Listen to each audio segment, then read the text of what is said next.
definitely missing out. It's the DL Hughley Afternoon Show weekdays from 2 to 4 only on unapologetically progressive KBLA Talk 1580. Like a brand new flavor in your head. Yeah.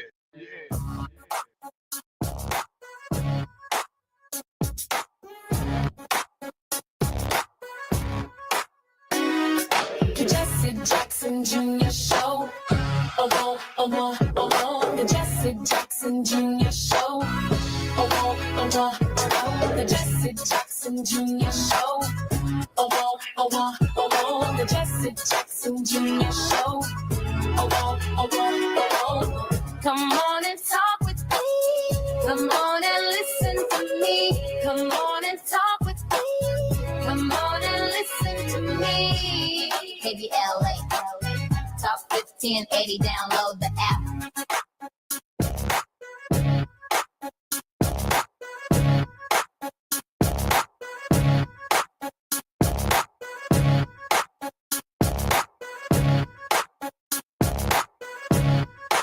I'm Jesse Jackson here.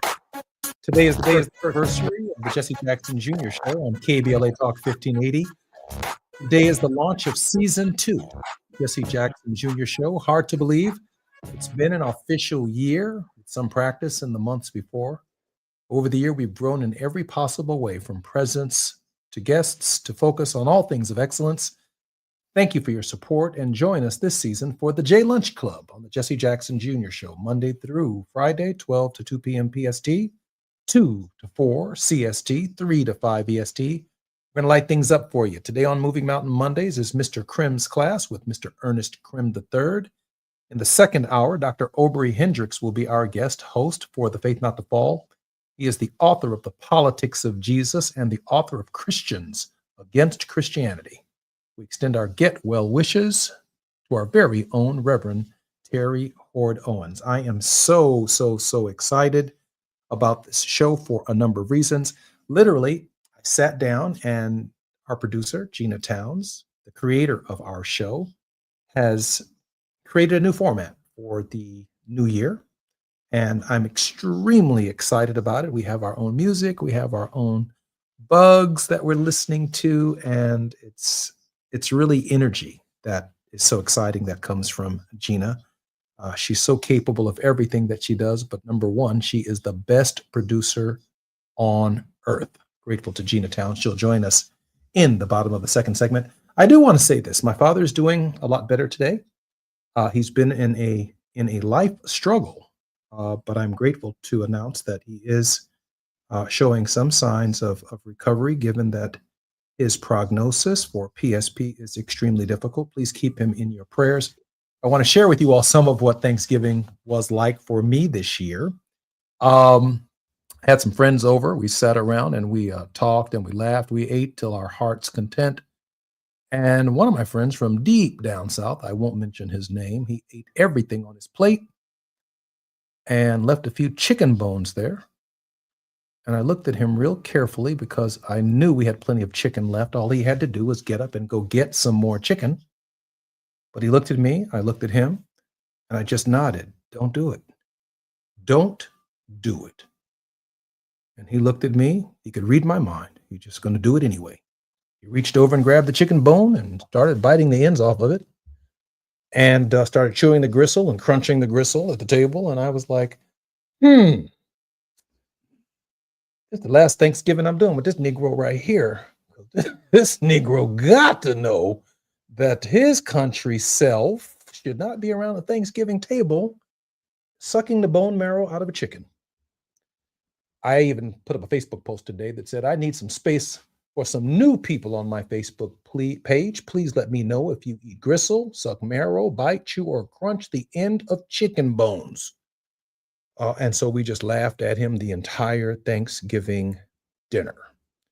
But if you eat chicken bones, gristle, suck marrow, bite, chew, or crunch on the end of chicken bones, I don't mind you guys listening to our show. But just don't do that on the new radio show. That just doesn't make sense to me. Anyway, particularly excited about this new show, the new format. Those of you who are downloading the app or listening to us on the KBLA app, please download the app. Please support KBLA. I'm not going to get off of this kick during the Christmas season, which began the day after Thanksgiving. Please put KBLA under your Christmas tree. We don't get all of this clear, unadulterated, clear talk anywhere else in the United States. It starts with Dominique DePrima in the morning. It continues with the master of radio and a person who is unbought, just like Shirley Chisholm, and unbossed and unbought, Tavis Smiley. I'm particularly grateful that he has given me this extraordinary opportunity. I love talk radio, and I love the time that we spend every day on this show, Monday through Friday from 12 to noon on the West Coast, 2 to 4 p.m. on the Central Time in the United States, and certainly 3 to 5 on the East Coast and all over the world. People download our app in London, in Johannesburg, South Africa. We've had guests on our program from Jamaica. We've had guests on our program from Sri Lanka. We've had guests on our program because the technology simply allows us to have guests from all over the world. Sometimes our perspectives within the United States matter, but sometimes perspectives from people outside of the United States also confirm for us what we are looking at here in the United States, what they are experiencing on the outside. My mother once told me when I was growing up and I was practicing my own form of nationalism, saying, we just need to leave America. She said, you don't want to leave America because, this is Jackie talking, my mother. Tavis calls her, how's Miss Jackie doing? So I'm going to call her Jackie for just this moment. Jackie says, you don't want to be outside of America when America decides to bomb you one day. You really do want to be here. You want to be the agitator. You want to be the Jonah in the belly of the whale. You want to grab the whale by its vital organs and make it do right, hold it to some kind of moral and political code. But if we were on the outside, we would have very little to say about what is taking place in the United States and in our world. And so maybe, just maybe, in all of our complaining and all of our concerns, which are all legitimate, every one of them, from 16, 19, the trauma that we've experienced, the history, which I've gone over on this program many, many times and will continue to do, maybe we have a divine purpose. Maybe, like the Congressional Black Caucus, we are to be the conscience of America. And it is impossible to imagine an America without the Negro sitting right here in the middle of her bosom, holding America accountable. And so I'm grateful. I'm grateful to you. I'm grateful to God and to all of our listeners here at KBLA. Please put KBLA under your Christmas tree this year. Don't shop at Amazon. Don't shop at Target. Where else should they not shop, Gina? Amazon, Target, and Home Depot. And I don't want to mention somebody's company that ain't on the list of Jamal Bryant. But all them Jamal Bryant companies, let's give Jamal some love. All them companies we need to avoid during the holiday season and honor our selective patronage towards that end. In our first segment of this show, the first hour, Ernest Krim III is going to talk about the Montgomery bus boycott and how we found our foundation in selective patronage to help our message be heard, to achieve a desegregated society, an inclusive society. And we simply cannot do that unless we do it all together. And that also includes our attitudes and disposition regarding to California Edison, Pedro Pizarro. We have not forgotten about you during this holiday season and the way in which you've been treating the people disrespectfully of Altadena by not showing up at the KBLA Forum. I'm Jesse Jackson Jr. More on the Jesse Jackson Jr. Show when we come forward on KBLA Talk 1580, the first anniversary. While you're stuck in traffic, we can at least bring you up to speed on the news of the day. You're listening to Jesse Jackson Jr. only on KBLA Talk 1580.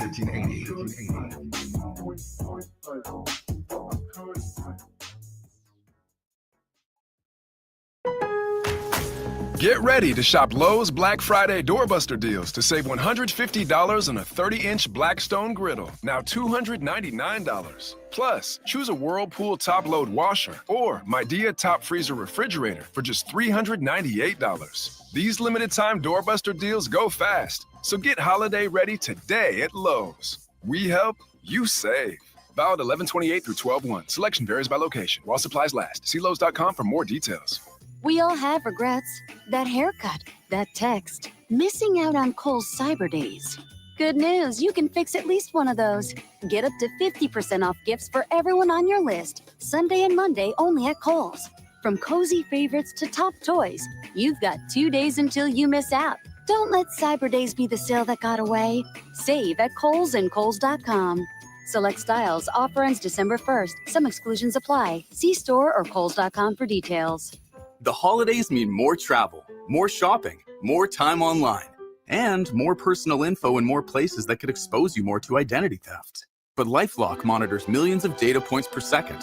If your identity is stolen, our US-based restoration specialists will fix it, guaranteed, or your money back. Don't face drained accounts, fraudulent loans, or financial losses alone. Get more holiday fun and less holiday worry with LifeLock. Save up to 40% your first year with promo code NEWS. Visit LifeLock.com. Terms apply. Your ambition just met its match with Robinhood. Trade stocks and ETFs, options, futures, and crypto all on one platform. Get started today at Robinhood.com/yourmoney. Your money, your move. All investments involve risk, including loss of principal. Options, futures, and crypto trading carry significant risk and may not suit all investors. Securities offered through Robinhood Financial LLC, member SIPC. Futures trading is offered by Robinhood Derivatives LLC, not FDIC or SIPC protected. Crypto offered through Robinhood Crypto LLC, NMLS ID 1702840, not FDIC or SIPC protected. Portfolio management offered by Robinhood Strategies, an SEC registered advisor. Now back to more of Jesse Jackson Jr. on KBLA Talk 1580. The Jesse Jackson Jr. Show. The Jesse Jackson Jr. Show. The Jesse Jackson Jr. Show. The Jesse Jackson Jr. Show. King Volley, drop the beat. Come on and talk with me. Come on and listen to me. Come on and talk with me. Come on and listen to me. KBLA Talk 1580. Download the app. KBLA Talk 1580. Hey, I'm Jesse Jackson Jr. Welcome forward to the Jesse Jackson Jr. Show on KBLA Talk 1580. I want to thank Farley, the Jackmaster, Keith, for that intro music. I'm really, really excited about that. Farley took his time and worked that out for us and wrapped into it KBLA, which is particularly important to us. I am grateful in this particular hour to welcome our very special regular contributor, Ernest Krim III. Ernest is a teacher of extraordinary capacity. You can see him all over social media, bringing tidbits of African-American history to all of the American people. And when I spoke with Ernest today, and our producer Gina Towns spoke with Ernest, Ernest said that he wanted to put the Jamal Bryant boycotts, the boycotts that African Americans around our country are leading against 3 major corporations who disrespected us on the questions of diversity, equity, and inclusion in the context of the Montgomery bus boycott. Ernest, welcome forward to the Jesse Jackson Jr. Show and to your show, our favorite millennial, Mr. Krim's class. Hi, Ernest. Hey, what's up, brother? It's good to be back with you again, man. I was over here rolling when you were talking about your Thanksgiving dinner because we can all relate to that. Ernest, you don't eat chicken bones, do you, man? I mean, you don't like. No, man. I clean the bones, but I stopped. I don't go that far. You ain't never seen nobody bite the end off no chicken bone. It's not chewing and crunching at that table. You can't take some of us nowhere, man. That's why we got to eat at home on Thanksgiving. Man, I'm so glad you said that. And I didn't say you can't take some of us everywhere, man. Some folks you ain't supposed to expose to your friends. I was like, don't do it, brother. I didn't even say it. I just looked at him and nodded my head real softly. Bro, don't do it. That Negro said, man, I'm not leaving these here. I could read his mind. When that Negro grabbed the phone, I said, oh, this is going to be Thanksgiving right here. Anyway, Ernest, serious business today. A historic moment in the history of our people, the history of our country, and it coincides with what's taking place in our country nationally. Take your time. Yeah, I think it's very timely that a year ago you started your radio show on this day. I think that says a lot. I'm not sure if it's purely a coincidence, and in fact, I don't believe in coincidences. I just know it was divine timing. I think also too, considering where we are, it means a lot for where we need to be going moving forward. We just got off the heels of, well, I would say, are continuing a boycott of whether it be boycotting Black Friday with big box retailers and continuing that with Cyber Monday. And then you take into account that 70 years ago on this date, Rosa Parks was arrested. And we saw for the first time what it meant for an entire community to galvanize behind a movement.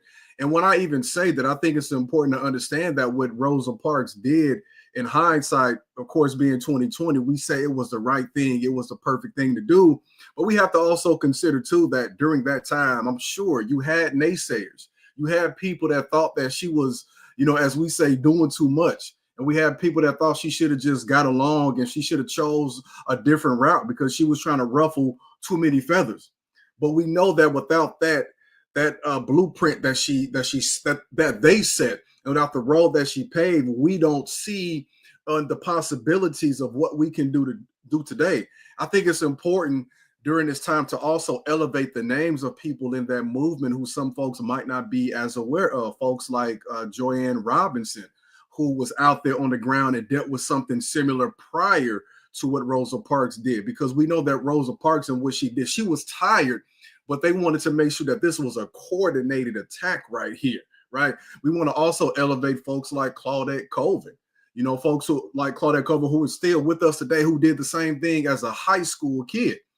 We also want to elevate folks of a previous generation who protested, folks like Ida B. Wells. We know what Ida B. Wells did. We know she was a fiery writer and speaker who went against lynching, but she also was someone who protested on public transportation and, in fact, won one of those cases in the late 1800s.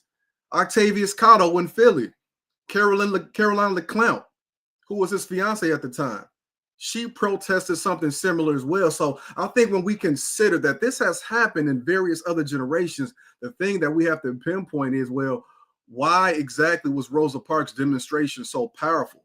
Because it happened in an era when it needed to happen. It was the perfect time. Sometimes it's not just about the protest, but it's about all these different things converging, such as the types of media at our disposal. And I think that what we have to reflect on when, and as we talk about the 70-year anniversary of Rosa Parks being arrested, is what is the best way for us to go about it? Because boycotting now is not the same as boycotting then. Because also, we keep in mind that when that happened, there was a 4-day period between when she was arrested and when the boycott officially began, December 1st through December 5th. We have to keep in mind that all the planning that went into account priorly and the planning that had to take place the next 4 to 5 days. So as we are in this moment, I think it's important for us to study and look at all the things that happened behind the scenes. And I'm always encouraging people to pay close attention to all the people who were involved, the thousands of Black folks, and think about the names that you don't know and that ratio compared to the names you do know. Now, we know, of course, Dr. King. We know, of course, Rosa Parks. But think about how many other people made this work. Folks like Georgia Gilmore, who was selling her food, selling plates to make money so that she could donate it back to the movement. Everybody in this movement has a role to play.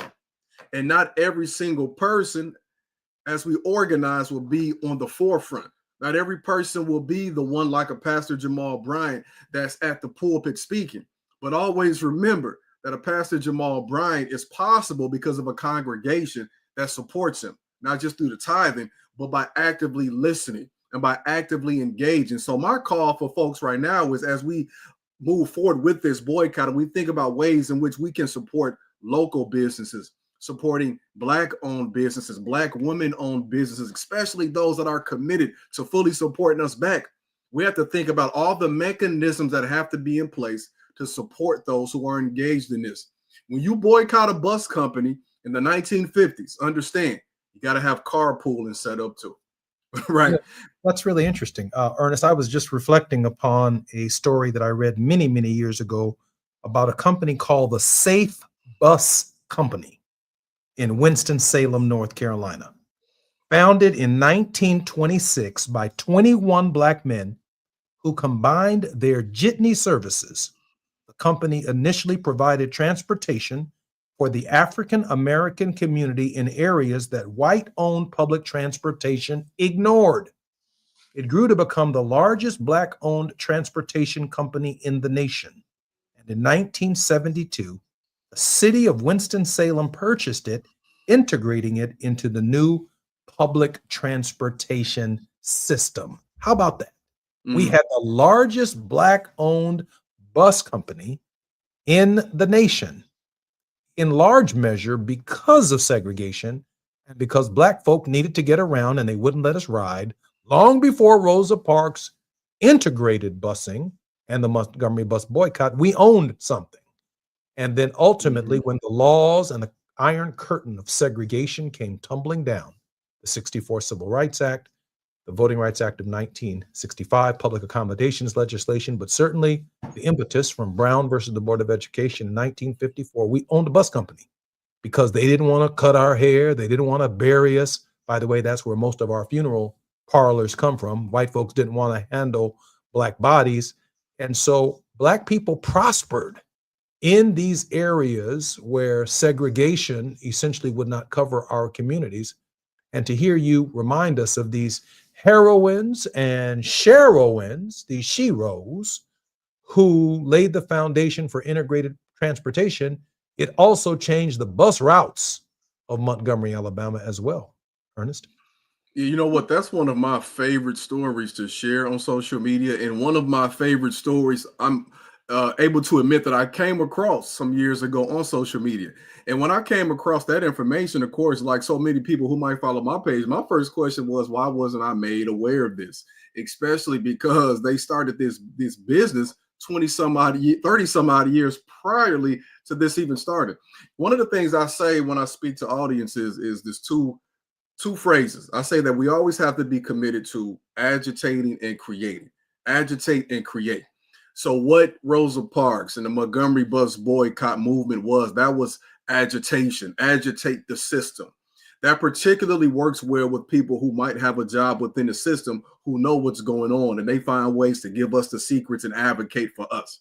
But on the other hand, we also have to be able to create something at the same time, simultaneously. I would even say put that thing in motion before you begin to protest, because what they had was an alternative. And we know at the same time, the carpooling system they had in Montgomery was similar, but it just wasn't operating as one united business. This is powerful because, like you said, this was something that even started before the movement and after, to the point where the city bought them because their own separate public transportation systems weren't even working. Agitate, create.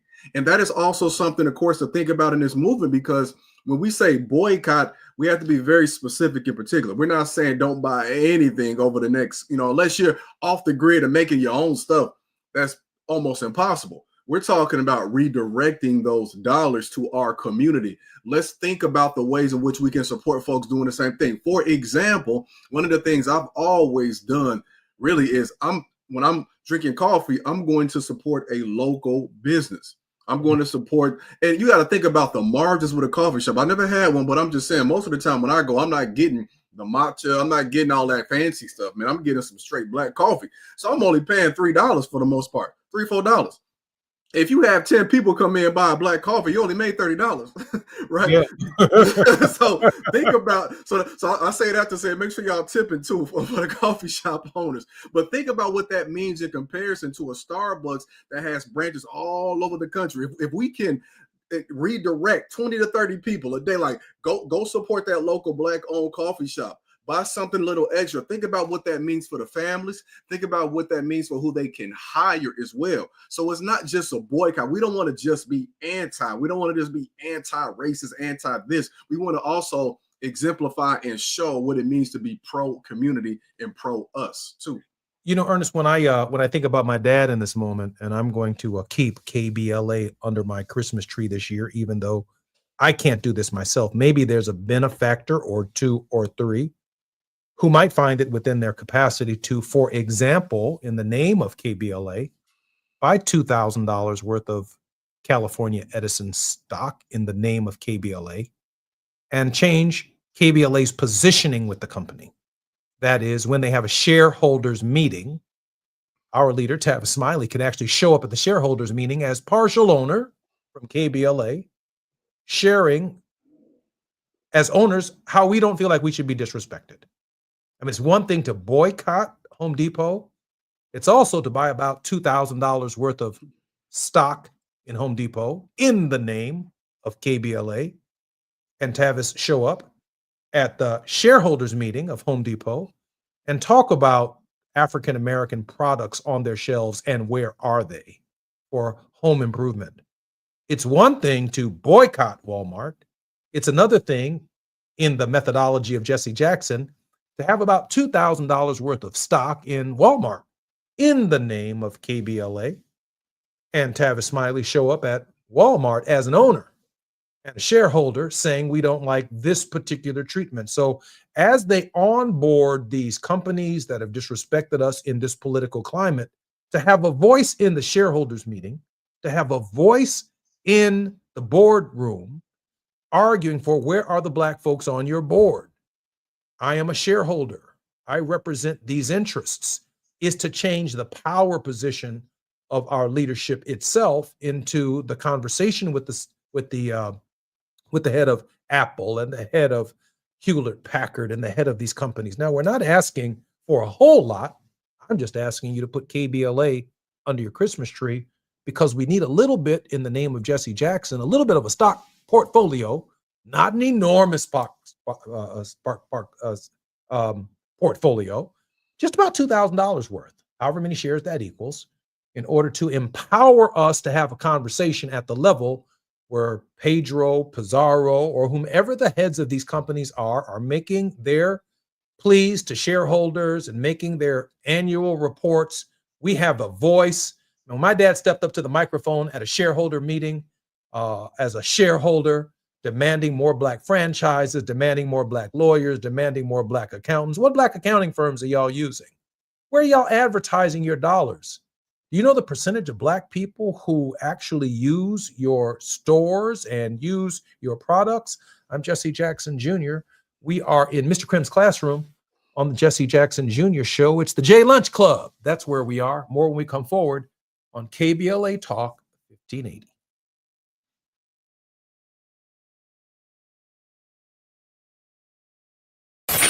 The biggest names, the best conversations. You're riding with Jesse Jackson Jr. on KBLA Talk 1580.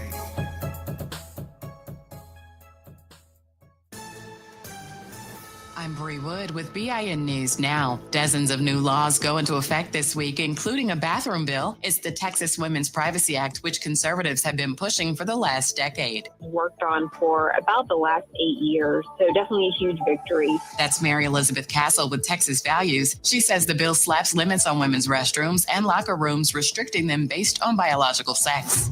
A Southside Chicago church is picking up the pieces after a Thanksgiving Day fire destroyed Renewal Life Church. No injuries were reported. Services moved to Fairfield Baptist this past Sunday as the pastor plans to rebuild. And many veterans, including Black veterans, face PTSD and barriers to care due to stigma and racial disparities. Advocates like Dr. Deandra Poe and James Harris, a veteran, stress culturally competent care and breaking mental health stigmas. Get BIN News Now on demand 24/7 on the iHeartRadio app. Think It Up is an initiative to activate student-powered, teacher-led learning projects. Students and teachers, how can you spark great learning experiences in your classrooms today? Join at thinkitup.org. Is this the time? This is the KBLA Sports Minute with Ray Richardson. Despite losing at Carolina Sunday, the Rams are 9-3 and tied with the Chicago Bears for the best record in the NFC. Before Sunday's loss, Rams quarterback Matthew Stafford had thrown 318 consecutive passes without an interception. Stafford still leads the NFL with 32 touchdown passes. Multiple sources are reporting that Bob Chesney of James Madison University will be UCLA's next head football coach. Sources claim Chesney and UCLA have been discussing a 5-year contract. James Madison is 11-1 this season. Chesney is expected to be confirmed for the UCLA job after James Madison plays Troy on Saturday for the Sun Belt Conference Championship. HBCU Southern University introduced Pro Football Hall of Fame running back Marshall Faulk Monday morning as their new head coach. Faulk was the running backs coach at Colorado with Deion Sanders. No debates, no speculation, just the info you need. That's your KBLA Sports Minute. I'm Ray Richardson on KBLA Talk 1580.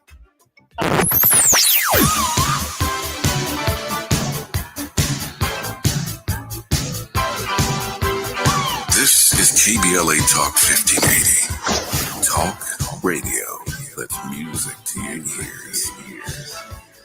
We're unapologetically progressive. KBLA Talk 1580.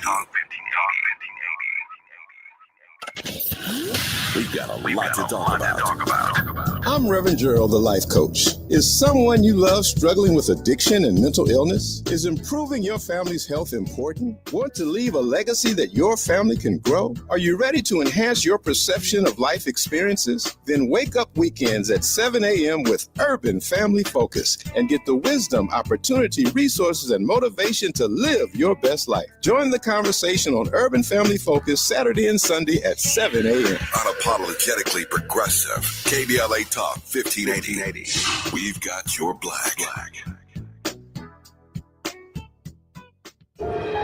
Life in Los Angeles is vibrant, diverse, and full of opportunity.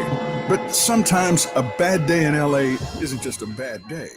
Being treated differently or unfairly because of language, race, ethnicity, religion, or a medical condition can happen to anyone, and it is against the law. Have you faced unfair treatment when shopping, receiving services, or by an employer in the city? The Los Angeles Civil Rights Department enforces civil and human rights law to reduce private sector discrimination. We're here to work with you to find remedies, corrective actions, and help to connect you with needed resources. Don't let discrimination and unfair treatment go unchecked. Report your discrimination complaint at laisforeveryone.com.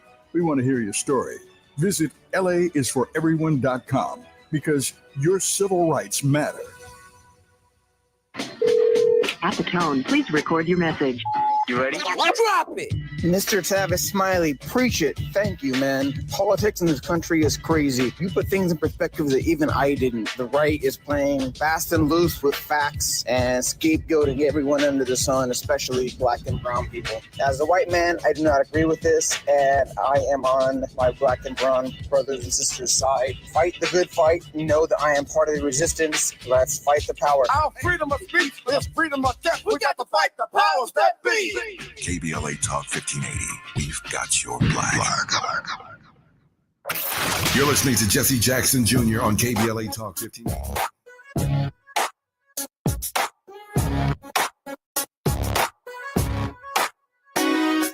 Jesse Jackson Jr. Show. The Jesse Jackson Jr. Show. The Jesse Jackson Jr. Show. The Jesse Jackson Jr. Show. Come on and talk with I'm Jesse Jackson Jr. on KBLA Talk 1580. Come on and talk with me. Come on and Mr. Friend's Classroom. I love these in and out.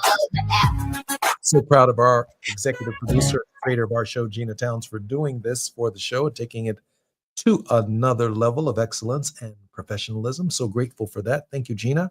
I want to go back to Ernest for a moment and finish our conversation about the Jesse Jackson methodology beyond the Montgomery bus boycott. It's one thing, Dr. Krim, Professor Krim, if Al Sharpton's on the outside protesting, right, and Jamal Bryant's on the outside protesting, and hell, the CBC can be on the outside protesting. But it's also important, I think, to have a credible voice on the inside with the kind of integrity necessary to look at the shareholders, look at the millionaires and the billionaires who are sitting there directing the company, and you're in a position to say, now, what about Black law firms? What about advertising on Black radio? What about advertising in Black newspapers and Black medium and Black social media? What about us? We're not asking for welfare here. We're asking for our share. If 30% of your market is African American, depending upon whatever the research reveals about Home Depots, for example, here in the city of Chicago on 87th Street or on Canal Street, primarily serving African American and Hispanic communities. These stores are in the Black community. And what we lost as a result of the big box stores are the little hardware stores. And the little, when Walmart decided that they wanted to put a grocery store in the big box and buy all of their produce and all of their groceries at a different margin, they put this little lady right here and this little family right here that was in the grocery business out of business. And so while we may not ask them or be in a position to ask them to support a local grocery store because you've now, because of the amount of product that you're able to purchase at lower prices, has essentially put us out of business, there are other categories that immediately come online that still keep you connected to our community. And that, from my perspective, requires a voice on the inside. And usually, and I tell you what happens every time, usually they find some Negro who they hire, and this Negro comes out and talks on the microphone, talking about, I'm handling everything, everything gonna be all right. That person gets a place on the board. They become a fairly wealthy person. They don't even live in the community. They live in some suburb somewhere, play golf with their friends all day, but they're the Black face of Black grievance and Black problems with the company. And from my perspective, we have to have someone on the floor with the stockholders, holding them accountable, and calling them out for being a handkerchief head, if that's in fact the role they're playing, because they're not identifying Black lawyers and putting money in Black banks, which, by the way, can lend money to our community for homeowners and other businesses when the bank is in a position to do so because they make so much money. Jesse Jackson took Montgomery and the bus boycott, Ernest, to another level. Yeah, I think you make some excellent points. Just to echo some of what you're saying, it goes back to what I was saying previously with agitating and creating. We have to be honest and say, when we talk about supporting Black-owned businesses in this moment, we have to keep in mind why so many Black business districts don't even exist. And I think that would give people a better idea of why we say, yes, we want to create our own, but we also have to make sure that our voice is heard at these big box retailers, as you're saying. For example, the most prominent business district we are all aware of would be the Black Wall Street in Tulsa, Oklahoma. That was the case for many Black business districts throughout the course of American history. We didn't fail. It was the system's undertakings that led to our demise, whether it was explicit violence, whether it was highway expansion, eminent domain, urban renewal, gentrification, all these fancy synonyms that they throw out for domestic colonization in our neighborhoods. That's what happened. Sometimes it's violent, sometimes it's surreptitious and very covert. Other times, even in the community I'm in now with Joliet, that had its own Black business district, we find that federal policy in the 70s and 80s led to an outsourcing of factory jobs, which caused a lot of Black folks who came from the South to even come here because they could make a living wage with a high school education. Those jobs that they had, that supported the Black-owned businesses were taken overseas or completely eliminated. So when we even enter this conversation, I want folks to understand it's not that we stopped spending with Black folks. It's that there were carefully calculated mechanisms that undercut us.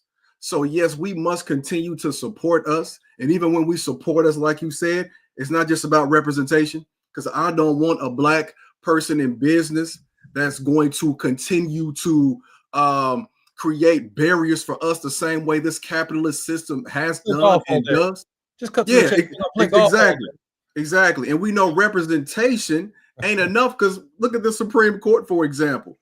So we have to make sure that our people have the right policies in mind. And when we are supporting each other with our business, we got to ensure that that support goes back to us too. Are we hiring folks in the community? Are we paying folks a living wage and so on and so forth? But we got to have that historical standpoint because that leads us to understand why this happened. And then when we say, yeah, spend your money with this person, but also too, let's support the people that are in the business, that are in the building, like you said, agitated, because unfortunately what we have seen happen so many times, to your point, is that hardware store goes out of business. That local farmers market, that local store goes out of business because the folks who have had a 200, 300, 400 year head start put it there, and they're giving money to the local city council to do it, and it undercuts us all. So this is a multi-layered approach that we must have moving forward. Absolutely. And, I can't say it enough that some of our struggle has historically stopped at the outside. We've stopped at the outside where the agitation is. But on the inside, there's a negotiation. So Jesse Jackson says we must agitate, then we must research. Then, based on the facts, we must agitate. Then on the inside, we have to negotiate with integrity, right? And then we have to arrive at a settlement that equals an agreement. Jesse Jackson called them covenants. He used moral and theological terms that come from the Old and the New Testament, covenants which are not necessarily, but can be implemented in law. They should be legal agreements to establish a covenant with a community where you have a big box store or where you are the overwhelming beneficiary of Black consumers, including Black folk who pay power bills with California Edison, right? But then you have no relationship. None of California Edison's money, for example, might be found in a Black bank that helps strengthen the future of Altadena, where people can get loans and rebuild homes and rebuild lives and all that, rebuild schools, rebuild communities with the kind of support necessary to move their communities forward. You better believe they're doing that in other communities. You better believe that. But in our community, such a negotiation doesn't take place. And so when I think about this historic day and I think about the Montgomery bus boycott, it leaves a lot to be desired, because the access to the levers of power, the access to Wall Street, the access to the commodities exchange in Chicago, LaSalle Street, the access to the major markets in the world, we have access to them as Black people, but not only as consumers, but as potential owners and participants in the decision-making process, as well as the sensitization process necessary to accomplish justice for us all. We got just a few minutes, Ernest, before we come forward. Some thoughts? Yeah, I think a couple things I would like to share is one, when I was a teacher, I recall the fact that I was able to even get in the school district I was in that was majority Latino and Black and had very few Black teachers, because there was a Black educator there who had not even met me, had never met me, but was a friend of the family. And she put in a word for me to get that job. And then I think about the interview, I should say, because I had to do well at the interview. And I think about all the thousands of kids I was able to impact and also be fulfilled with that relationship because of that person. Now, of course, we want to have more schools that focus on our kids, but we also got to keep in mind there are public schools there that will have larger entities in a larger reach. And we got to have people on both sides. I'm Jesse Jackson Jr. You're listening to the J Lunch Club. Our creator, Gina Towns, is going to join us on the future of the Jesse Jackson Jr. Show and Moving Mountain Mondays, all the way to Fat Meat Fridays, eating chicken bones and chewing on gristle at Thanksgiving. We're going to talk about that when we come forward with our creator, Gina Towns, and Ernest Krim. More when we come forward on JLJ. While you're stuck in traffic, we can at least bring you up to speed on the news of the day. You're listening to Jesse Jackson Jr. only on KBLA Talk 1580.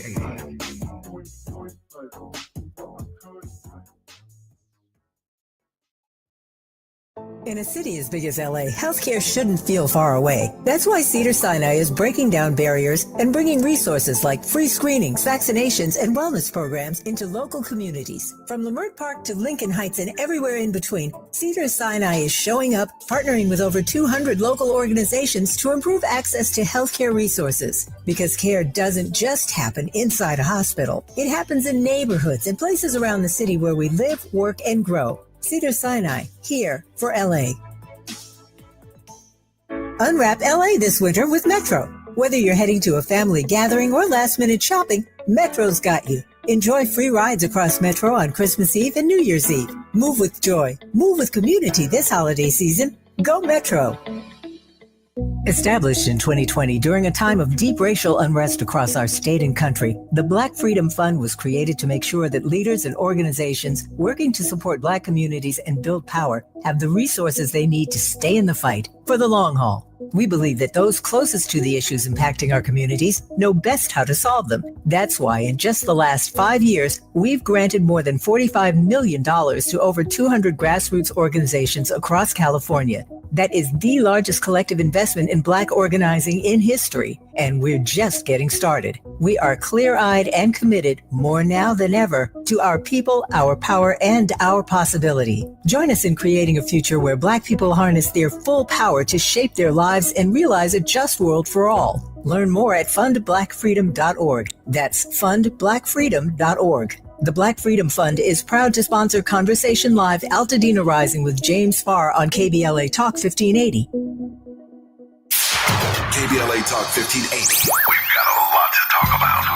KBLA Talk 1580 reminds you that we keep us safe. Every girl deserves a chance to shine. That's the belief behind Forgiving for Living, Inc. Since 1999, this organization has been empowering at-risk girls ages 13 to 18, helping them overcome behavioral and mental health challenges. Founder Wendy Gladney's personal journey inspired the mission to give girls hope and purpose through the power of forgiveness. Through their ambassador program, workshops, and annual conference, Forgiving for Living has touched over 3,000 young lives, providing mentoring, life skills, training, and tools for building self-esteem and confidence. You can make a difference. Visit forgivingforliving.org to donate, volunteer, become a mentor, or find help for a young girl in need.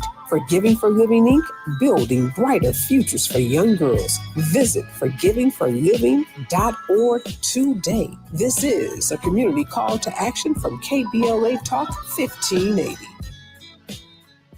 Is your loved one at the hospital or in a nursing home? Have they developed bed sores, fallen, or worse? These are things your family members should be protected from. Bed sores, falls, and dehydration are almost always the result of negligent care. If this has happened to your loved one, call Zorin at Basic Law Group at 800-215-1234 or visit basiclawgroup.com. The consultation is free, and if they don't win, you don't pay. That's 800-215-1234. Now back to more of Jesse Jackson Jr. on KBLA Talk 1580. The Jesse Jackson Jr. Show. The Jesse Jackson Jr. Show. The Jesse Jackson Jr. Show. The Jesse Jackson Jr. Show. King Volley drops the beat. Come on and talk with me. Come on and listen to me. Come on and talk with me. Come on and listen to me. Hey, Jesse Jackson Jr. Welcome to the J Lunch Club on the Jesse Jackson Jr. Show, KBLA Talk 1580. In this final segment with Ernest Krim, where we have our regular conversations on Moving Mountain Mondays, our creator, Gina Towns, who is the executive producer of our show and the creator of the Jesse Jackson Jr. Show. And I can say from the bottom of my heart, Gina, about a year ago this time, you encouraged me to consider podcasting and radio. Hey, you got me in this, and it's been an amazing, it's got an amazing ride. Tell me what your vision is for the show, Gina. So here he goes again. The pop-up, pop-in. Hi, Ernest. Hey, what's up, Gina? Good to see you again. Good to see you too. I hope you had a great holiday weekend and the same for the rest of our listening audience. So this screen that we put up here, join the Jesse Jackson Jr. J Lunch Club. You know, we really want to start to form family with our viewers, with your listeners here at KBLA. It is a great family that Tavis Smiley has orchestrated. And of course, he's in the center, in the middle of the connectivity around the world. But here we have all of our hosts who have come together and committed time and their talent, their expertise to the show. So we're very grateful to them.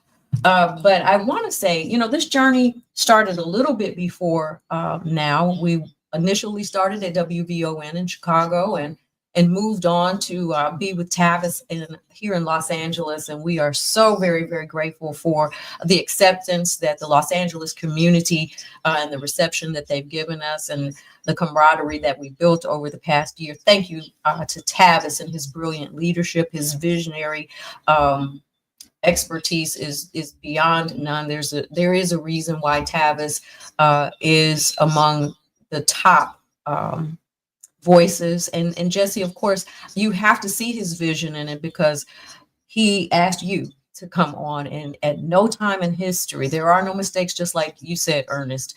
At this time, your voice is needed, your vision is needed, your leadership is needed.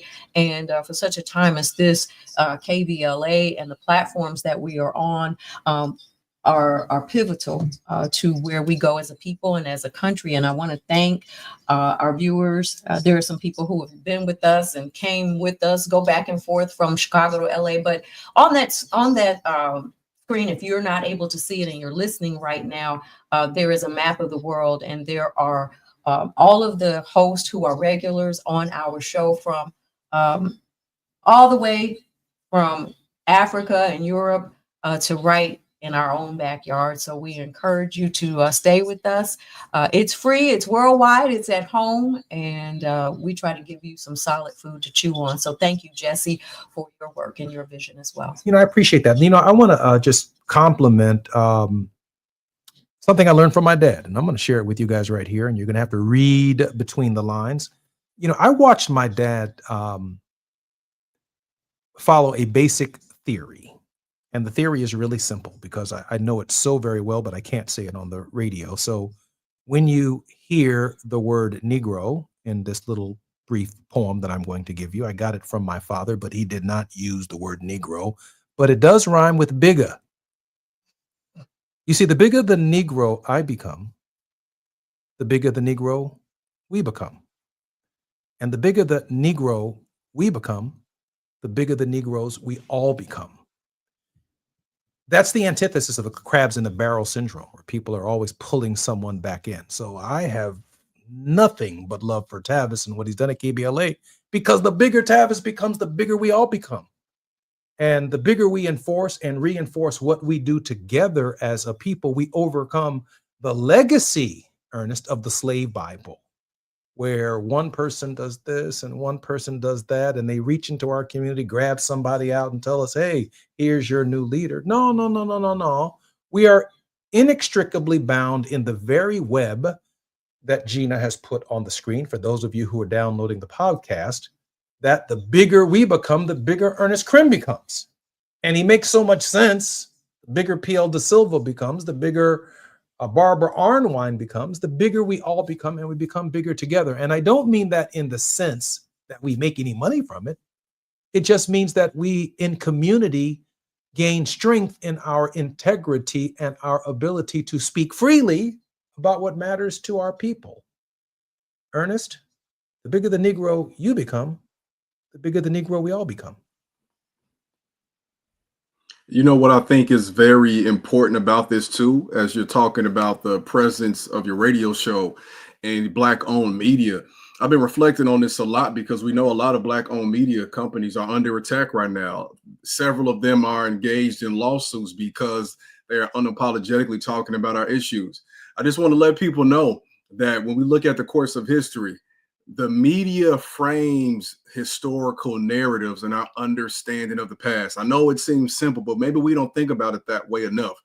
The reason why there are so many things that I can share that folks are not aware of is because the media at that time that was dominated and still to this day is dominated by conservative white-owned establishments have sought to portray us and themselves in a certain narrative moving forward. Just think about the fact that oftentimes the lynchings that occurred throughout American history were instigated by media headlines.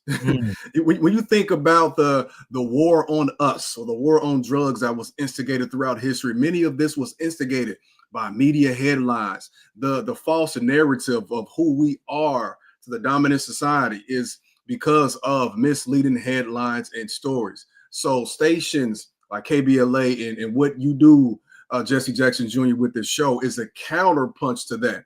And it is so important in this time period where we have political leadership that is is constantly propagating false narratives as if they are true. This is where we get the truth in this moment. And this is where we get the information that will allow us to make the best decisions moving forward. So again, congratulations on the year. And I'm excited to see what the next year looks like too. Hey, I pray that all that goes very well for the next year. Gina, her mind is so amazing. She's on down the road. We got the J Lunch Club. She says, we need to look at the supper club. I'm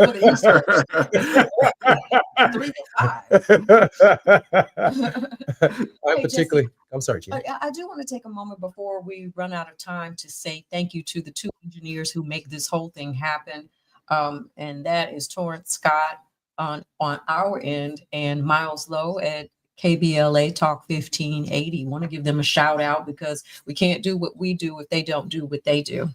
One of these days, we're going to bring them forward so we can actually see them, see the people who are behind the scenes. You hear us, Miles. I know you're right there.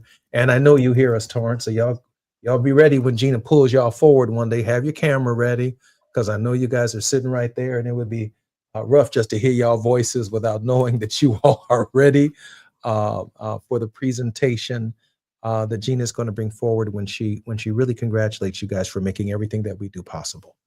This is the J Lunch Club on the Jesse Jackson Jr. Show. This is our first anniversary, and I'm particularly honored that our very special guest in the first hour has been our favorite millennial on Moving Mountain Mondays. On Moving Mountain Mondays in the afternoon, the final hour of our show, normally Reverend Dr. Teresa Hord Owens is our guest. She is recovering from a little bit of a cold, a little bit of an illness, but we are glad and particularly proud that Dr. Aubrey Hendricks, one of the most prolific biblical scholars in the nation, in the world, will be our guest in the next hour. I'm Jesse Jackson Jr. More on the J Lunch Club when we come forward. KBLA Talk 1580. KBLA 1580 Santa Monica. I'm Bree Wood with BIN News Now. Dozens of new laws go into effect this week, including a bathroom bill. It's the Texas Women's Privacy Act, which conservatives have been pushing for the last decade. Worked on for about the last 8 years, so definitely a huge victory. That's Mary Elizabeth Castle with Texas Values. She says the bill slaps limits on women's restrooms and locker rooms, restricting them based on biological sex. A Southside Chicago church is picking up the pieces after a Thanksgiving Day fire destroyed Renewal Life Church. No injuries were reported. Services moved to Fairfield Baptist this past Sunday as the pastor plans to rebuild. And many veterans, including Black veterans, face PTSD and barriers to care due to stigma and racial disparities. Advocates like Dr. Deandra Poe and James Harris, a veteran, stress culturally competent care and breaking mental health stigmas. Get BIN News Now on demand 24/7 on the iHeartRadio app. Think It Up is an initiative to activate student-powered, teacher-led learning projects. Students and teachers, how can you spark great learning experiences in your classrooms today? Join at thinkitup.org. Is this the time? This is the KBLA Sports Minute with Ray Richardson. Despite losing at Carolina Sunday, the Rams are 9-3 and tied with the Chicago Bears for the best record in the NFC. Before Sunday's loss, Rams quarterback Matthew Stafford had thrown 318 consecutive passes without an interception. Stafford still leads the NFL with 32 touchdown passes. Multiple sources are reporting that Bob Chesney of James Madison University will be UCLA's next head football coach. Sources claim Chesney and UCLA have been discussing a 5-year contract. James Madison is 11-1 this season, Chesney is expected to be confirmed for the UCLA job after James Madison plays Troy on Saturday for the Sun Belt Conference Championship. HBCU Southern University introduced Pro Football Hall of Fame running back Marshall Faulk Monday morning as their new head coach. Faulk was the running backs coach at Colorado with Deion Sanders. No debates, no speculation, just the info you need. That's your KBLA Sports Minute. I'm Ray Richardson on KBLA Talk 1580. Celebrate the soul of the holidays and support Altadena and Pasadena. Join us on Monday, December 15th, 7 p.m. inside the Bram Goldsmith Theater at the Wallace in Beverly Hills for Soul of the Holidays, a joyful night of Motor City soul, gospel, and holiday classics featuring an 18-piece band, all-star vocalist, and community choirs, all in support of the Black LA Relief and Recovery Fund. This performance comes at a pivotal time for many in Altadena and Pasadena. This is their first holiday season since the devastating Altadena Eden Canyon fire, which destroyed homes and community spaces. While the physical losses are immense, the power of community remains, and your attendance directly supports recovery, resilience, and renewal. So, be sure to join us Monday, December 15th, 7 p.m. inside the Bram Goldsmith Theater at the Wallace in Beverly Hills for Soul of the Holidays, benefiting survivors of the Altadena Eden Canyon fire. For ticket information, just log on to tickets@thewallace.org. That's tickets@thewallace.org. This is a community call to action from KBLA Talk 1580 and the Black Freedom Fund.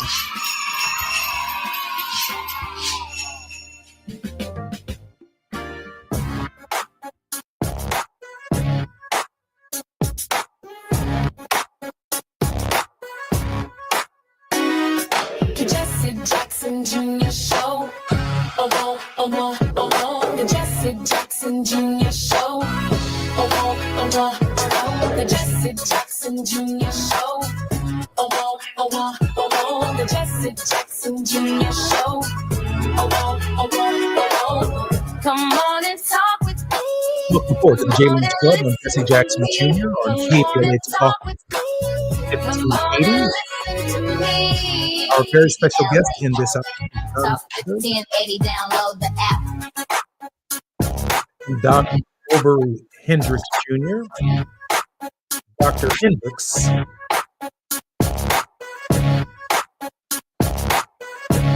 is a lifelong social activist. Aubrey Hendricks is one of the foremost commentators on the intersection of religion and political economy in America. He's the most widely read and perhaps the most influential African-American biblical scholar writing today. Cornel West calls him one of the last few grand prophetic intellectuals. A widely sought-after lecturer and media spokesperson, Dr. Hendricks' appearances include CNN, MSNBC, CBS, Fox News, Fox Business News, the Discovery Channel, PBS, BBC, NHK Japan Television, and the Bloomberg Network.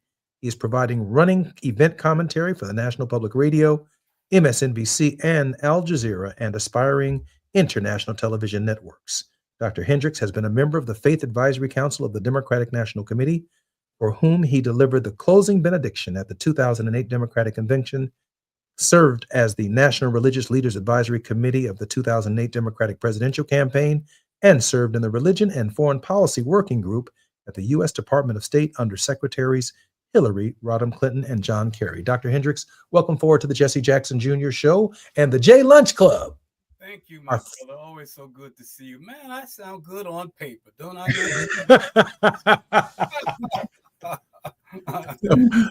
You sound good on paper, on television, in literature, in writing, in scholarship. There's never been a debate. Who are they talking about? About how you sound. Dr. Hendricks, welcome forward to the show. Dr. Hendricks, we were talking a few moments ago with Ernest Krim, who is a historian and a teacher and has more than 4 million followers, about the intersection. I think I want to move it to the intersection now between liberation theology and the boycott process, the withdrawal of enthusiasm as a source of moral strength and courage. Dr. Hendricks, take your time. Talk about the intersection of boycotting and Give me the question again, would you please? The intersection of boycotting and liberation theology, the idea that we are practicing the highest level of our faith. Yeah. And we control our consumerism because of moral principles. Exactly. That we stand for. Dr. Yeah, Jackson. we are. Thanks for the question, brother. It's important, that so many folk and throughout Christendom lose. They lose. I'm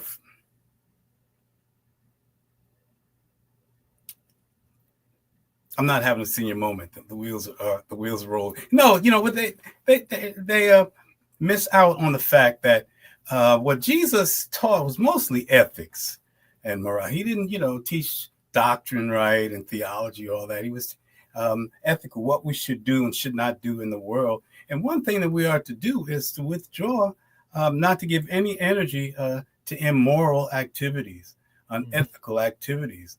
And that has a lot of implications, but one of the most easy ways to practice that on a collective level is through boycotting and saying that we are not going to give support to what we feel to be an immoral project or a corporation, a company, or a person who's engaged in some kind of activity that's deleterious needless to any of our brothers and sisters. So it is a moral imperative to not give any kind of support to evil if we can possibly avoid it. It seems that we're also, as Christians, stuck in a non-violent ethic in our approach. Yeah. And the anger, the anxiety, the frustration from forces that seem overwhelmingly far more powerful than we are. Billion-dollar global corporations. And here we are, one Christian at a time, one crucifix at a time, trying to stand against what Dr. King would have referred to as a mountain of evil. But then you're suggesting in that collective response, we are actually experiencing a different witness. Well, yeah, and you mentioned anger.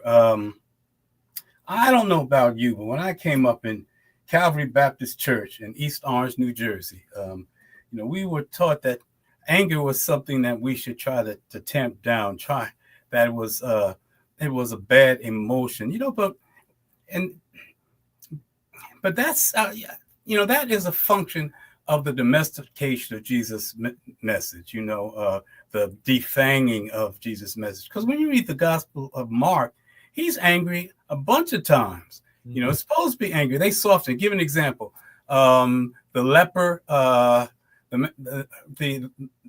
man who's a victim of leprosy who comes to Jesus and asks him to make him clean, and says that move with compassion. Jesus touch it. Well, there is a strong variant that says, the Greek word says, snorting with anger, with anger, move with anger, not move with compassion. He's angry that the priests have reduced this man in their edict that, he's a leper, and reduce him to begging and crying, please make me clean so I could come into human community again. When sometimes folks didn't have leprosy at all. Sometimes they just had psoriasis. We see him angry with the so-called woman with the widow's mite. We're taught that it's so wonderful that this woman gave all that she had to the church. She was so faithful. Now, Jesus was sitting, they said he went and sat directly across the treasury because he went there to protest. And he was saying, look at this mess. This widow, they got her fooled to think that the church or the temple is more important than her. And she gave all the money and got nothing to eat with. And we know that throughout the Hebrew Bible, one of the worst things you could do is mess with a widow. So there's anger, and we are supposed to show anger. And when it talks about turn the other cheek and don't get involved, that has to do with an insult. That's Jesus is telling folk how to maintain their dignity and their sense of agency when they're faced with an overwhelming force. So if somebody slaps you, well, you can't come back at them, because they might have a whole bunch of soldiers and you there with your children. So you take agency. You say, well, all right, now I'm in control. Take the other chief here, So that's you see how the Christian supremacists have twisted up Christianity so that we're sitting that they think it's best to sit, moan, and groan. Just leave it to Jesus. And nobody just left to Jesus. And Jesus never said just leave it to Jesus. Dr. Hendricks, this is Jesse Jackson Jr., more of the moral witness of Dr. Aubrey Hendricks when we come forward on the J Lunch Club with Jesse Jackson Jr.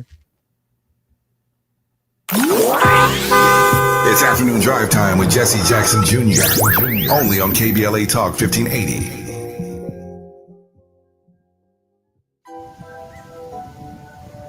KBLA Talk 1580 remembers Robin Ayers on the 1-year anniversary of her passing. 1 year ago this week, we lost a remarkable and vibrant voice. Robin Ayers touched countless lives through her passion, her love, her service, and her smile, which you could see through the radio. KBLA Talk 1580 honors her memory and celebrates the legacy she left behind. Robin, your spirit lives on in every conversation, in every connection, and in every one of us, inspired by your voice. Gone, but never forgotten. KBLA Talk 1580, where voices matter. I'm missing you. Tell me why the road turns.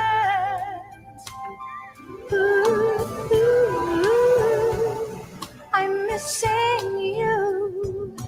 Tell me why the road turns. Get ready to shop Lowe's Black Friday Doorbuster deals to save $150 on a 30-inch Blackstone griddle, now $299. Plus, choose a Whirlpool top-load washer or Midea top freezer refrigerator for just $398. These limited-time Doorbuster deals go fast, so get holiday ready today at Lowe's. We help, you save. Valid 11/28 through 12/1. Selection varies by location while supplies last. See Lowe's.com for more details. We all have regrets. That haircut, that text, missing out on Kohl's Cyber Days. Good news, you can fix at least one of those. Get up to 50% off gifts for everyone on your list. Sunday and Monday only at Kohl's. From cozy favorites to top toys, you've got 2 days until you miss out. Don't let Cyber Days be the sale that got away. Save at Kohl's and Kohl's.com. Select styles, offer ends December 1st. Some exclusions apply. See store or Kohl's.com for details. The holidays mean more travel, more shopping, more time online, and more personal info in more places that could expose you more to identity theft. But LifeLock monitors millions of data points per second. If your identity is stolen, our US-based restoration specialists will fix it, guaranteed, or your money back. Don't face drained accounts, fraudulent loans, or financial losses alone. Get more holiday fun and less holiday worry with LifeLock. Save up to 40% your first year with promo code NEWS. Visit LifeLock.com. Terms apply. Your ambition just met its match with Robinhood. Trade stocks and ETFs, options, futures, and crypto all on one platform. Get started today at Robinhood.com/yourmoney. Your money, your move. All investments involve risk, including loss of principal. Options, futures, and crypto trading carry significant risk and may not suit all investors. Securities offered through Robinhood Financial LLC, member SIPC. Futures trading is offered by Robinhood Derivatives LLC, not FDIC or SIPC protected. Crypto offered through Robinhood Crypto LLC, NMLS ID 1702840, not FDIC or SIPC protected. Portfolio management offered by Robinhood Strategies, an SEC registered advisor. Now back to more of Jesse Jackson Jr. on KBLA Talk 1580. The Jesse Jackson Jr. Show. The Jesse Jackson Jr. Show. The Jesse Jackson Jr. Show. The Jesse Jackson Jr. Show. Our very special guest in this hour is none other than the nation's preeminent biblical scholar, Dr. Aubrey Hendricks, who has taught and preached and lectured at universities around the world. I'm particularly honored that he is our very special guest on the Jesse Jackson Jr. Show. Dr. Hendricks, when I think about the politics of Jesus, your seminal work, along with Christians against Christianity, I think about the context within which you so eloquently and capably put the life of Jesus of Nazareth against the backdrop of empire itself, and how you define that ministry against the backdrop of empire. And that's exactly what we're looking at here in the United States.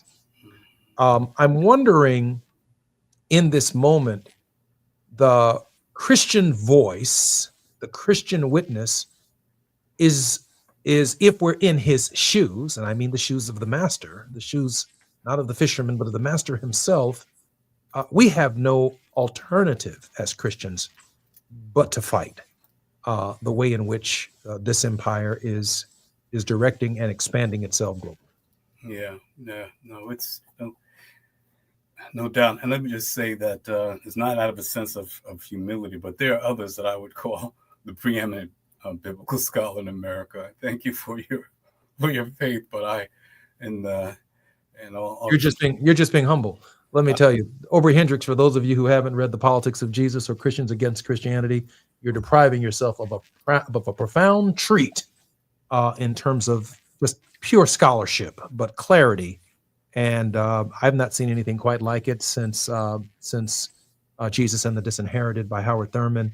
And Cornel West, even in my introduction, made it very clear that Dr. Hendricks, in his humility, is one of the best that's ever done it. Dr. Hendricks, now this question about Jesus and empire. Okay. Yeah. Well, it's a very good question. You always ask such good questions and raise such important points. Yeah, Jesus, remember, and Howard Thurman really, made this clear way back in the 40s, before there was liberation theology, that Jesus was a colonial subject, a victim of colonialism. Said that if a Roman soldier came and kicked him in the Jew, he'd just be a Jew in the ditch, right? So Jesus was under the Roman Empire. He was a colonial subject under the brutal Roman Empire. And the things he talked about, for instance, he talked about hunger and poverty more than anything else, which was, somewhat a function of the fact that most of the people in his world were peasants with subsistence farmers, but also, they had very heavy, onerous tax dues that the Roman Empire had levied on them, in addition to the dues to the temple. And some scholars believe that some years taxes were as much as 40% of subsistence production. And so, when Jesus talks about poverty, he's talking about, he's decrying the oppression and the exploitation of the people, to the point that in the Lord's Prayer, he says to pray that people have enough food to eat, pray that they'll be released from their debts. In his first, in the first line of what Luke tells us is his very first public pronouncement. He says, "The Spirit of the Lord is upon me, because he anointed me to preach, to bring good news to the poor," which is what? Heralding a structural change to make society and the political economy more fair. So, you can't be a follower of the gospel and not be concerned about fighting the depredations of empires, whether they're corporate empires, political empires. It's about, because Jesus stood for justice, fighting for justice and for love. And empire and a loving justice society cannot exist at the same time. Preachers need to understand that.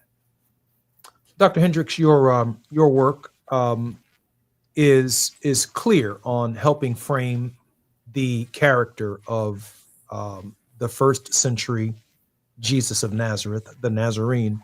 Mm-hmm. But it seems that inherent in your work, without you necessarily saying so, but there are critiques that are worthy of note, that the church itself is not being true to that first century activism. No, it's not, and and it's by design. You and I have talked about it before. Jesus started a movement, and it was the faith of the oppressed. By the time we get to the 4th century, where the Roman Emperor Constantine takes over, says that he is the Pontifex Maximus, translation, the Pope.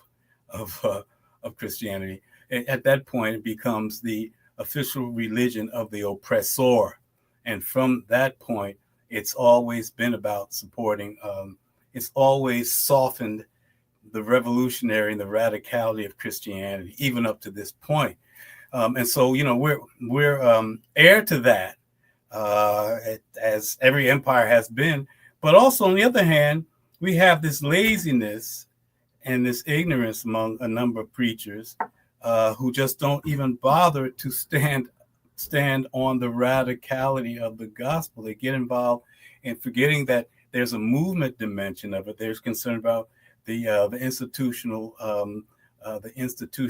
maintenance dimension of it. So the two things, there are those who don't know any better because of the legacy of the domestication of the radicality, and then there are others who don't take the gospel as seriously as they should. Let's face it. A lot of one of the dynamic things about your father is that he went out. He was always in the fight. He got his hands and his shoes dirty every day. A lot of these preachers, man, they don't even get their shoes dirty. It's like they don't even need a shoe shine. and that's criminal ministerial practice. If you're not struggling to make this a much more just society so that all God's children can eat of the tree, have the access to the fruit of the tree of life in equal measure, at least equal access. If you're not doing that, and you're supposed to be a minister of the gospel, then you're engaged in ministerial malpractice, whether you realize it or not. And I gotta say it baldly, because it's past time to be playing games about it. Ministerial malpractice. So in this moment, I'm thinking that Jamal Bryant is exercising the finest traditions of first century Christianity. I feel that way about Reverend William Barber. I feel that way about Reverend Sharpton. I feel that way about Cornel West and Dyson. And I think about and feel that way about some of our brothers and sisters who are not formally in the ministry, as pastors or seminary professors or teachers or presidents. Generally in the hell-raising category is if the Bible were written today, there would be some chapters named after some of the people who are raising hell, who might later be watered down. But in this moment, our sisters too, are standing up, brother. I mean, they're standing up. Oh yeah, but they are a notable exception. But they are out there, and but there is a theological problem as well. I mean, and I'm not taking anything away from what many of these people are doing under difficult circumstances, and they're showing prophetic imaginations to stand out. Jamal, for instance, he's going to take on Target. Like, what the hell made him think, that he could take on Target except prophetic imagination, right? That's right. On the other hand, some of those who are engaged in really prophetic activism in the best tradition of the gospel, they're also engaged. Some of them are engaged in this preacher personality cult stuff, where they become celebrity preachers, and also under the guise of being, pseudo, Pentecostal or whatever, services too often turn into entertainment spectacles. I mean, which is, it's not. It shouldn't be about changing the way people feel. It should be about changing what they do. But a lot of, I'm seeing this spectacle. I grew up seeing people do the holy dance. I'm from Farmville, Virginia. I grew up in Jersey, but I spent a good deal of my youth there. And that's an important part of celebration. But let's get into the point now. It's turned to entertainment, man. It's just about having fun. That's what I'm getting at. Much of church, people come out saying we show had church. What they're saying is we sure had fun, and that's a problem. We don't see people leaving the church saying, yes, we got to change this thing. Yeah, I'm fired up to change this world. We see very little of that. So you see, I'm saying you have both sides. On the one hand, we have those who are really struggling, but on the other hand, sometimes their services aren't empowering, prophetically empowering. I'm saying. I identify with that. I mean, I appreciate that. Now I know that I'll get criticized. You've been criticized for it, but the fact of the matter is that's exactly what it is. I've seen people practicing the holy dance. Yes. Before they go to church. Oh yeah, man. In front of a mirror. Yeah. They know they're going to draw an audience, and you can't stop them once they start at church. And guess what? They don't do it in the back of the church. They got to get in the front of the church. and that's what I used to always say, like, wow, they don't even miss a beat, man. I saw a preacher on social media do the whole Thriller video, man. Yeah, I saw that too. I'm like they should have smacked that nigga. I saw it's this big guy, right? And yeah. It was either Thriller or Bad or something. It was one of the Michael Jackson videos. He shook his hand. Yeah, he's kicking his leg and all that. I'm like, man, this is crazy. Hey, man, but what they need to understand is James Brown did it better. You know, stop. Like, man, I saw the Blues Brothers the other day and the James Brown church scene. I'm like, yes. Exactly. That's what folk are doing. You see the light. Yeah, man. And they jumping on all somersaults, man. And I'm like, what does that have to do with the gospel? I understand the cultural resonances of it, but that should be, that should be a minor part. That should be even maybe a separate part of an empowering gospel service. There's no doubt about it, and that's when I was at the seminary, they taught none of that. That thing showed up somewhere. Yeah. It shows up somewhere else on the Christian journey. And when I reflect upon, when you see speeches by Andy Young and Martin Luther King Jr., and you see some of the speeches of C.T. Vivian and these fighters, that kind of, I want to say it's Pentecostal, right? That is not happening. I mean, people are attentive. Mm-hmm. They reach a community of understanding and suffering. Yes. And they ended up suffering together. You mentioned community, and that's what we have audiences now, largely. Many audiences, they come to hear and see it, and then they leave. But you're right. They build communities on the basis of their faith and their witness and their willingness to sacrifice and their awareness that they should not replicate the Pharisees and Sadducees by being a privileged priestly and ministerial caste. And that's so important. I know that when we come forward on the Jesse Jackson Jr. show, I do want to ask Dr. Hendricks about the legacy of Jesse Jackson. Dr. Hendricks has spent a considerable amount of time with my father, and they've talked theology, they've talked witness, they've talked movement. I know that he has a profound respect for the Reverend Jesse Jackson, but his insights might probe far deeper than the average person who, at the surface level, might understand the contribution of Reverend Jesse Jackson. More with Dr. Aubrey Hendricks when we come forward on KBLA Talk 1580. It's afternoon drive time with Jesse Jackson Jr. Only on KBLA Talk 1580.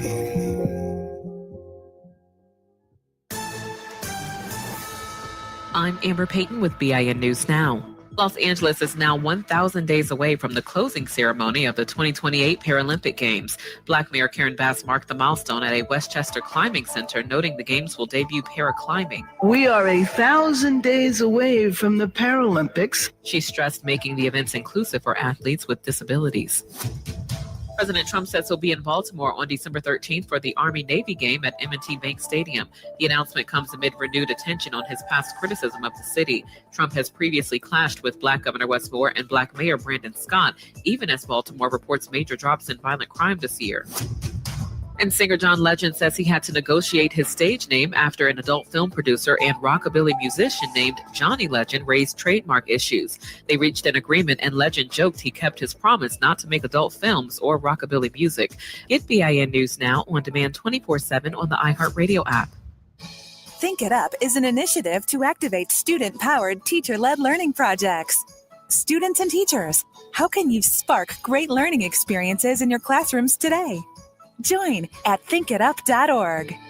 Is this the time? This is the KBLA Sports Minute with Ray Richardson.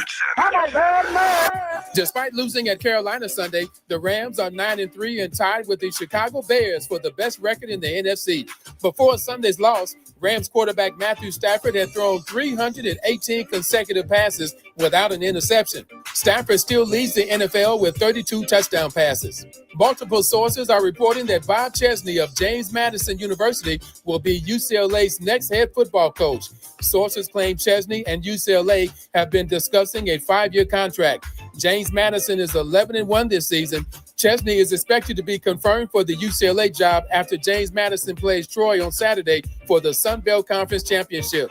HBCU Southern University introduced Pro Football Hall of Fame running back Marshall Faulk Monday morning as their new head coach. Faulk was the running backs coach at Colorado with Deion Sanders.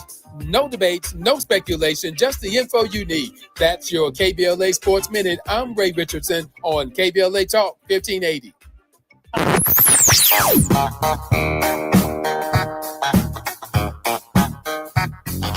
This is KBLA Talk 1580. Talk radio. That's music to your ears. We're unapologetically progressive. KBLA Talk 1580. We've got a lot to talk about. Hi, I'm Zoe Williams, aka the Voice of Reason, encouraging you to join me weekdays from 7 to 9 p.m. for the world's most intriguing relationship radio roundtable. Every night, I facilitate and encourage our loyal listeners to participate in the most engaging relationship discussions you'll hear anywhere. So make it a point to rendezvous with me, Zoe Williams, the Voice of Reason, Monday through Friday, 7 to 9 p.m. Pacific Standard Time. Trust me, your relationships will never be the same. The VOR is on fire tonight. Unapologetically progressive. KBLA Talk 1580. We've got your black. An official message from Medicare. Medicare plans change from one year to the next. And this year, it's important for you to review your current coverage and compare all your options during Medicare open enrollment. Compare health plans, drug coverage, and costs. See if you can save some money, and don't forget to make sure your drugs are covered. Open enrollment ends December 7th. Visit Medicare.gov or call 1-800-MEDICARE. Paid for by the U.S. Department of Health and Human Services. You're listening to Jesse Jackson Jr. on KBLA Talk 1580.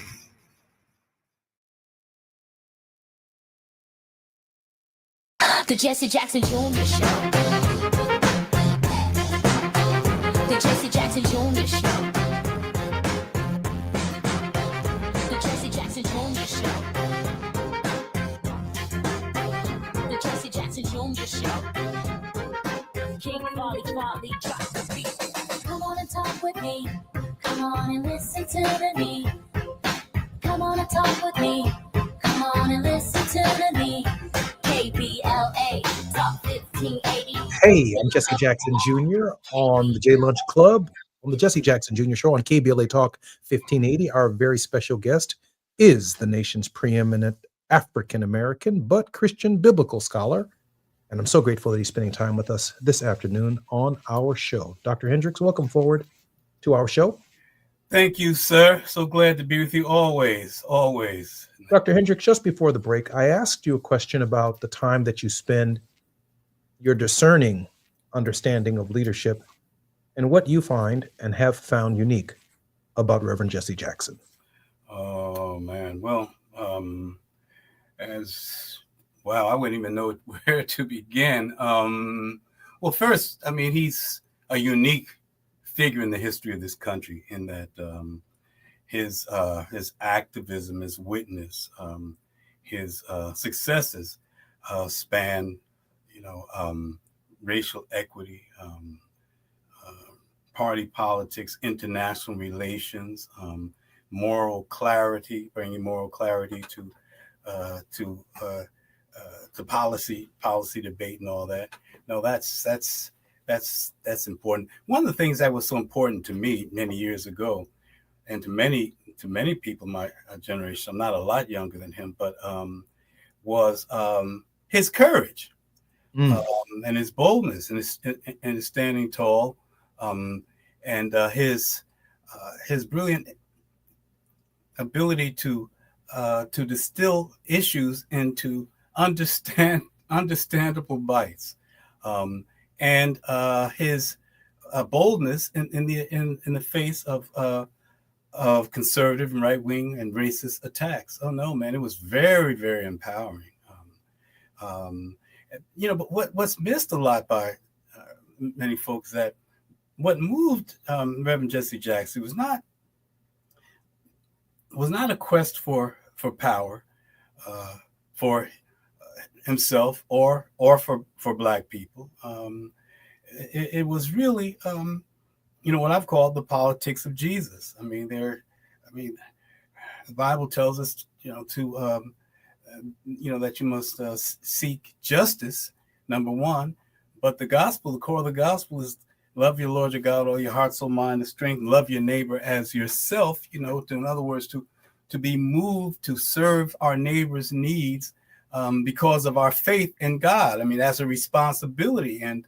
But I've talked about this before, but one of the implications is not just, loving your neighbor is wanting the best for your neighbor, wanting the same good things for your neighbor that you want for yourself and your own loved ones. But a further implication is also not just to want it for them and for ourselves, but we're all willing to struggle for ourselves and our own loved ones to have the most freedom, the most material goods and all that. And so it's also a commandment to struggle for our neighbors to have the same access to all the good things of life. And neighbor doesn't mean somebody in your region proximity, and includes what the Bible talks about so much is the stranger, the immigrant. So it's everybody. And that's what I've seen as being underlying Reverend Jesse Jackson's activism and all the various areas he's worked in. It's struggling to actuate love for our neighbors, which really means struggling for the common good. Wouldn't you agree with that? He's always worked for the common good. And he moved from just being focused on the immediate thing that he faced as a youth, and that's racism and white supremacy. But as it grew, it expanded to take in all kinds. He fought corporatism, corporate capitalism, and all of that. All about the command to struggle for the common good. And that's the way I understand him. The most unique figure in the history of this country. I think there's no question about that. I love that. I love your interpretation of his life, his work, and I'm so grateful that he is still here with us to hear that and to hear it from you. I know that he's jumping with joy to the extent that he can. In that moment when you were talking about Jesus of Nazareth, I was thinking about how simple the Gospels of Matthew, Mark, Luke, and John really are. That if there ever was an itinerant preacher, very definition has to be Jesus of Nazareth. Yeah. And how simple, when you read the Bible and you read specifically the New Testament and that very short 3-year ministry of Jesus of Nazareth, he took very difficult concepts and made them so simple for the masses of people that 2,000 years later, it is still the height of philosophy. Absolutely. It is still the height of theological reflection. Yeah. I've heard some preachers preach for an hour. I've heard them preach for 2 hours. I've heard some preachers preach for 50 years. And they couldn't say what Jesus said in 3 or in just a few short sentences. Yeah. I get interpretation. I get hermeneutic. I get expanding upon it and keeping it real and making it, down here where the billy goats can get it. But that really is one of the simplicity of Reverend Jackson's message. Yeah. Right down here where people can eat on it and chew on it and understand it. Yes, Eugenia's saying fat meat. Yeah, exactly. But that is because I get 2 things. Number one, he was focused on the people and their needs, focused on them, and also he was among the people. He saw himself as one of the people. Didn't see himself as a privileged pastor. You know, all these pastors, man, they got imperial pastorates, man. You know, like they're supposed to, you know, live better than everybody in their congregation, just like the Pharisees back in the priestly aristocracy. But no, he was always with the people, and that's one thing he and Al Sharpton have in common, and Reverend Barber. They're out among the people all the time. That is where his strength and his focus came from. So when you're with the people and you talk to the people, then you know how to talk to them, what they can hear and what they can't hear. That did make Malcolm unique. That did make Dr. King unique. It did make James Bevel and James Orange, all these ministers. It made C.T. Vivian. Yes. It made them unique. Yes. And I've even seen in the church, now this you might find unique, and I'm sure you've been in far more churches than I've ever been in. I've been in quite a few. I saw a pulpit one time that was literally behind an iron fence with a gate on it, and the pastor was the only one who had the key. That's unbelievable. I saw that. I mean, I saw it, that the pulpit was reserved for the pastor, and he had the key. He opened it up literally in front of the congregation, and he stepped in it. And you could do anything else you want to do in church. The sick and the shut in can speak over here, and the women can do this, and the deacons can talk over there. But even if a guest preacher was coming, he did not speak in that place where the gate was around where the pastor preaches. Now so he's an emperor, right? He's a king. I mean, that's the kind of stuff that I'm talking about. And you've seen them, man. They got churches, they got 5 members, and they got 10 so-called armor bearers, man. Yeah, armor bearers. Oh man, it's like, you know, Bible armor bearers, kings and generals had armor bearers. Sometimes a prophet, depending on what was going on. But man, these folk, I mean, it's like they have a privileged status, and ministers are not supposed to have a privileged status. It's a servant leader's status. But you know, these pastors, man. I had an uncle. I'm not gonna mention his name. He became a pastor, man. You know, he wasn't trained or anything, but he rose from to pastor. The first thing he did was buy a Cadillac. It was used, but he had to have a Cadillac. He had to be big time. You know, man, it's a shame, man. And the people suffer. And how do we know? Because our people are still suffering.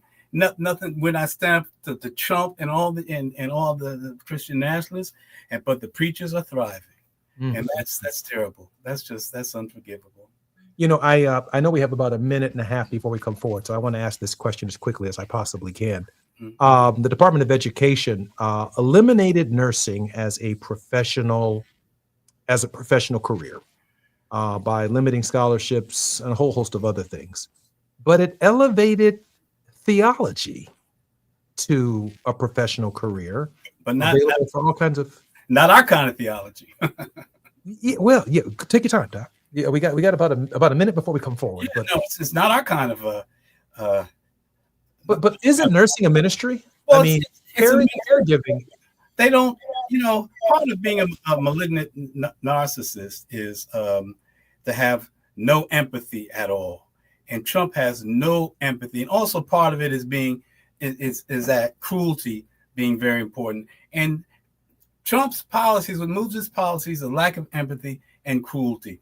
To downgrade nurses is just unbelievable. But it also comes, they're not going to be the last ones downgraded, because he has a war against higher education, because it's educated folks that stand in the way of him being monarch. So we're going to see more of that. It's man, this is dangerous stuff now. It's demonic. And that's what makes me so mad about so many preachers, man. They preaching while Rome is burning, man. I'm Jesse Jackson Jr. Listening to the Jesse Jackson Jr. Show. Our very special guest in this hour is Aubrey Hendricks. When we come forward, maybe 1 or 2 more questions, and then finally is a word of hope. More when we come forward on KBLA Talk 1580. While you're stuck in traffic, we can at least bring you up to speed on the news of the day. You're listening to Jesse Jackson Jr. only on KBLA Talk 1580.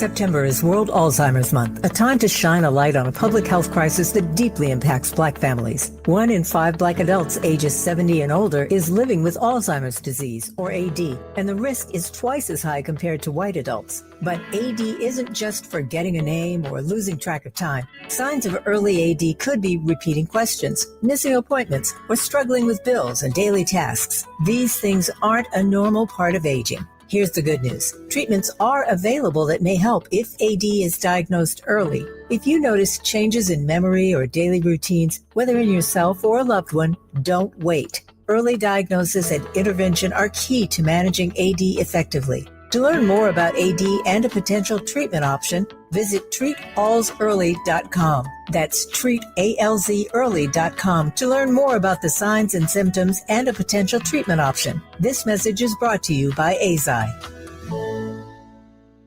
We ask seniors how to prevent Medicare scams. My best advice, if you get a phone call, do not talk to the person. These people are well trained. Don't talk to them. They don't know me. They're just trying to scam me. Don't be fooled. Hang up. Just hang up. Never give out your Medicare number. They're going to get your number and put in a false claim. If I get a call from someone, I don't pick up the phone. And should I pick up the phone and they ask for information, then I hang up. How do you detect Medicare fraud? Just like I check my credit card statements, I check my Medicare statements monthly. Scammers can get a hold of your number, order medical devices through your account, and you're not even going to know about it if you don't look at your statement. Check your statement every month. If you get your statement and you see something that you know you did not have done, you report it. Call your Senior Medicare Patrol. To report Medicare fraud, call the Senior Medicare Patrol at 855-613-7080. At Charmin, we heard you shouldn't talk about going to the bathroom in public, so we decided to sing about it. Charmin Ultra Strong. You can use less, better than the rest. Charmin Ultra Strong. Your booty past the clean test. Salmon weave texture, it's the best. Study up, teach a lesson on fresh. Your booty past the clean test. Yes, sir. Charmin Ultra Strong. Charmin Ultra Strong with diamond weave texture cleans better than a leading one-ply brand, so you can use less. Enjoy the go with Charmin. We all have regrets. That haircut, that text, missing out on Kohl's Cyber Days. Good news, you can fix at least one of those. Get up to 50% off gifts for everyone on your list. Sunday and Monday only at Kohl's. From cozy favorites to top toys, you've got 2 days until you miss out. Don't let Cyber Days be the sale that got away. Save at Kohl's and Kohl's.com. Select styles. Offer ends December 1st. Some exclusions apply. See store or Kohl's.com for details. KBLA Talk 1580. We've got a lot to talk about. KBLA Talk 1580 is committed to self-care and community well-being. Walk Good LA was formed in June 2020, inspired by the Black Lives Matter movement and the beginning stages of the COVID-19 pandemic. What began as a few minutes of breath work and yoga meditation before protests against police brutality turned into a safe space for the community to heal in hard times. The immensely positive response from the community transformed the momentum into a movement. Today, Walk Good LA is a Black and Brown-led community wellness organization based in Los Angeles. They provide spaces for healing through community yoga classes, guided meditations, hikes, run clubs, and other activations throughout Los Angeles that attract hundreds of members weekly. With the help of Propel and Michael B. Jordan, they now have a yoga and wellness studio in Los Angeles called the Walk Good Yard. To join their mailing list and connect with healing spaces, please visit walkgoodla.org. That's walkgoodla.org. Or find them on Instagram at walkgoodla. This is a community call to action, a community call to healing from KBLA Talk 1580. KBLA Talk 1580. We've got a lot to talk about. KBLA Talk 1580, connecting you with services and solutions. LA County's new Justice Care and Opportunities Department, or JCOD, is here to support justice-involved individuals and their families. The JCOD Support Center is now taking calls at 1-833 LACJCOD. That's 1-833-522-5263. Available 7 days a week from 6 a.m. to 11 p.m. The Support Center is your one-stop shop for reentry issues and court support. They offer court reminders, connections to local services, transportation assistance for housing, court appearances, and childcare. The JCOD hotline provides personalized help to connect you with services that you need. And don't forget to check out justiceconnect.org for more information. Remember, it's free and available every day at 1-833-522-5263. This is a community call to action from KBLA Talk 1580. It's never too early to start talking about money in realistic ways with your kids. JP Morgan Chase navigates how to educate your kids now about creating long-lasting, healthy money habits. Whether your kids are in elementary school, high school, or college, now is a great time to start a conversation about ways to create healthy money habits as they grow, ultimately benefiting their financial future. Talking about money in a realistic way to support your kids' lifestyle and dreams, your first banking account geared towards high school or college. It's never too early. Explaining the basics, what you earn and what you spend, building financial confidence starts with getting organized. Learning and practicing vital money skills now will stay with them for life. Tools they will have to stay on top of their finances and achieve their goals. This segment is sponsored by JP Morgan Chase.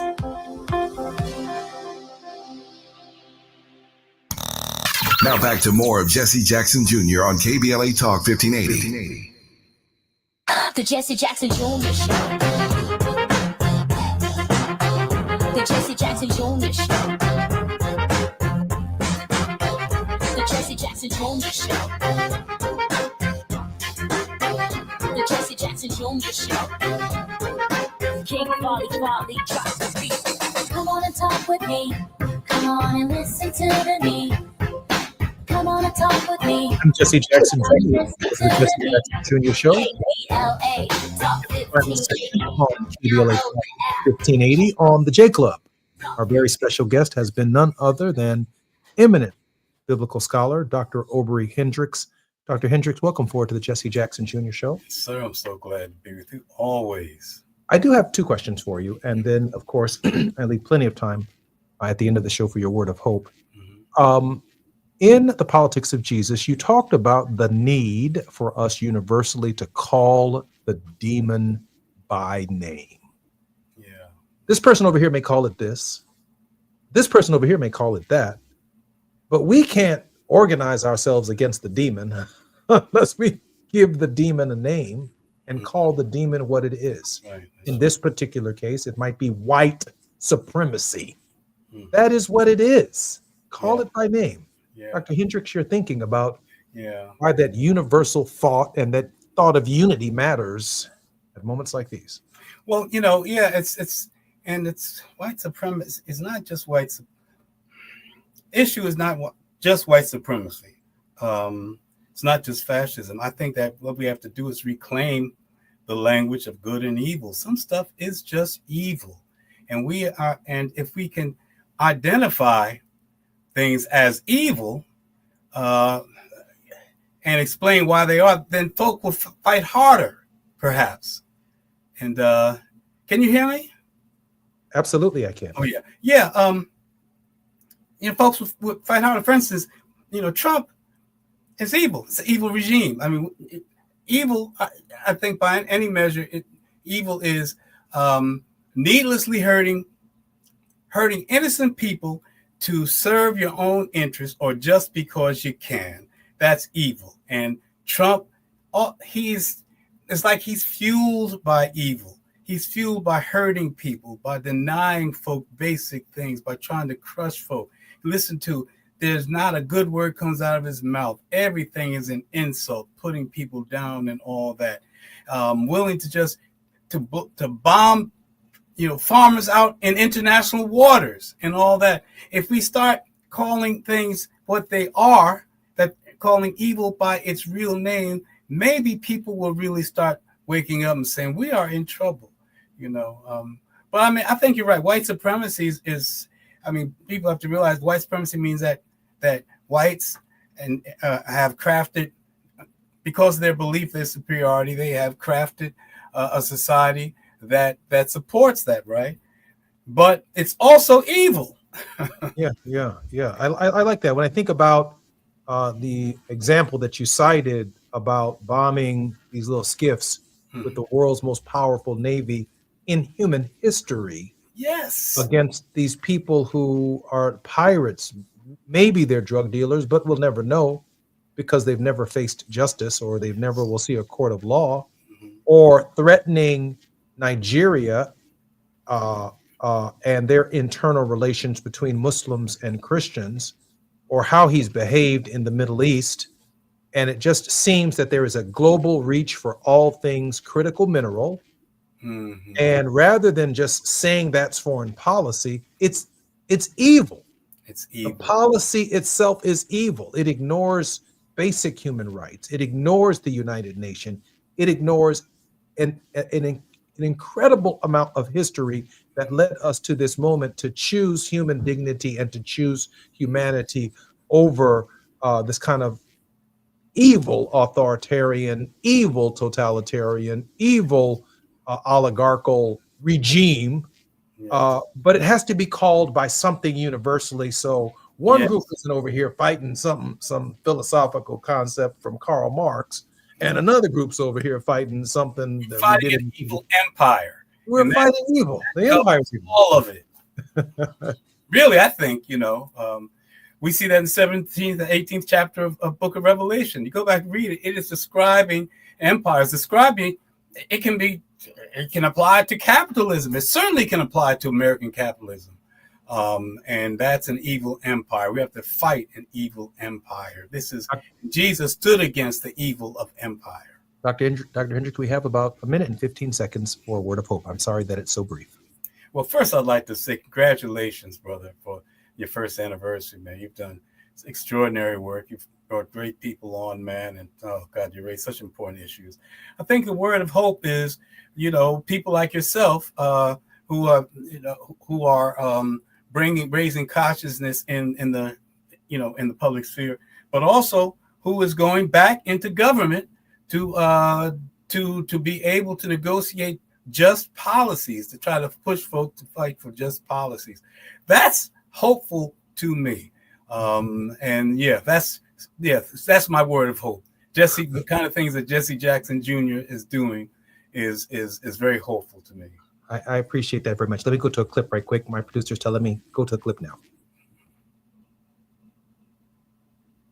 Keep hope alive. Keep hope alive. Keep hope alive. Hi, I'm Jesse Jackson Jr. You've been hearing me guest host here on KBLA Talk 1580, and I'm having a blast. But I'm excited about joining the official lineup here at KBLA Talk 1580 starting Monday, January 6th at 1 p.m. Start your day with First Things First and Dominique DePrima at 6 a.m. Check out Tavis Smiley at 9 a.m. Tune into Truth Time with Dr. Cornel West and Nina Turner at 12 noon, and then tap in with me on The Jesse Jackson Jr. Show at 1 p.m. weekdays. I served 17 years in the U.S. Congress, and I can tell you it's going to be a rough 4 years, so let's navigate this journey together. It's The Jesse Jackson Jr. Show, starting Monday, January 6th at 1 p.m. on KBLA Talk 1580. We've got a lot to talk about. I'm Jesse Jackson Jr. So grateful that Dr. Hendricks has joined us. Our time is up. Until tomorrow, more on KBLA Talk 1580 when we come forward. KBLA 1580 Santa Monica.